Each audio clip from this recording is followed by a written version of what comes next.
Next question, impact of the 7702 rule IRC. This is the IRS change rule that just came out in December of last year. It goes into effect now. Basically, the insurance companies, they were mandated to provide a guaranteed gross 4% rate that will no longer apply for products in the future. The companies will be able to choose anywhere between 2 or 3.75%. So it allows some flexibility for the insurance companies. Now, again, this is the guaranteed rate, and this does not talk about the dividend rate. So dividend rates for all insurance companies are that above and beyond the guaranteed. All strong insurance companies have been paying dividends over the past 140, 150 plus years. So no insurance company has really been operating in the guaranteed environment, but the true impact may not really be seen, but the insurance companies now no longer need to provide that 4% guarantee. The true impact is also still hazy for those four, or most of the whole life insurance products have not come out with their new product yet. So this is a relatively big change. The insurance companies are figuring out what to do with it. What may happen and what people are starting to see is that it may decrease the cost of insurance. Premiums may go down, and this could also increase the MEC limits, which may seem good, but again, for our purposes, we're trying to stuff in, I think, the desired amount of funding. If the MEC limit increases, so that means that I can buy more death benefit with less premium. When we're qualifying for insurance, that there is that income limitation. So it's not, if I only make $100,000 a year, I can't ask for a $15 million death benefit. There is some qualification as far as income. With a higher MEC limit or lower premiums, someone making $100,000, typically when you're in your 30s, you can have a death benefit 30 times that. When you're in your 40s and 50s, that drops down to 20s, and when you're older, that drops down to 10 times. For an older person, you can only get 10 times your annual income. So if I'm making $100,000, the death benefit I can get is only $1 million now.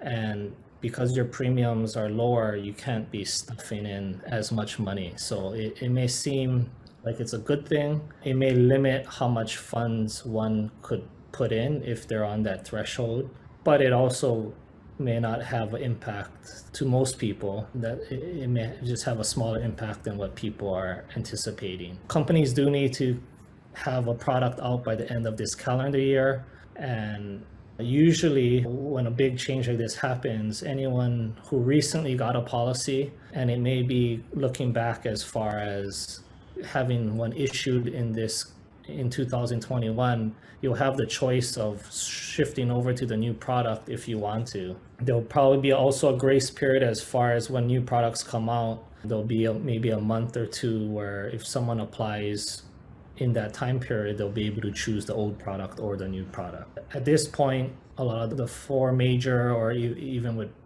mixed pen into that, no one has come out with any product as of today. And we're looking at probably the end of August for the first ones to start coming out with that. Typically, these newer products aren't as good as the old one. Yeah, typically. It may add some flexibility. So for example, the PUA limitations, those are things that have dramatically got more stringent over the years, purely because insurance companies are recognizing that they're not making a lot off of that. That's just a cash dump. So they've started to limit those rather drastically. Yeah, and as Lane mentioned, usually newer products are not as favorable as the older products. Best time to invest was yesterday. Best time to make an IBC was yesterday. My guess is like the rates are lower today overall. Like people are starting for yields. That's just my quick guess why the rates are dropping. Yeah, this helps definitely the insurance companies. And so again, with a mutual insurance company, that gets transferred back to you in the form of dividends. It's not all bad. There's BOLIs coming out, bank-owned life insurance products. Those have come out already on the new law, and people are not seeing as much impact as what they thought it was going to be. It's pretty much in line. Part of that has to do with the guaranteed is just a guaranteed rate, but that's not the dividend. Maybe you can talk through when people are looking at big paper, like they're looking at the guaranteed rate, and then there's the rate that's actually paid. Difference. Yeah, the guaranteed is, I guess, the worst case scenario, no dividend Like the company declares no dividend. Typical dividends of the insurance companies right now range between 5.5% to 6%. That's not 4 plus 5. That's just the difference. So like 1.5% to 2% over the guarantee is the dividend, what the companies are providing above the 4%. As mentioned earlier, no company has been operating in the guaranteed or only providing zero dividends since existence. They've always been paying out dividends through all the down cycles. We do not anticipate a company saying they're not going to be providing any dividends. So even if a company even if their guaranteed rate drops to 2%, it's not saying that their dividend rate will drop by that amount also. Dividends will probably remain pretty close to the same. Explain this to me. Some people, they show me their policy and then they're like, it's like a high rate, but then I look at this company and it's like some random, like no doc medical screening company. There can be like a bait and switch, right, on that rate that they show on the paper. Okay, yeah. When a company says 6% is their dividend rate and another company says 6% is their dividend rate, the actual payout or the actual return may be different, even though the stated dividend rates are the same.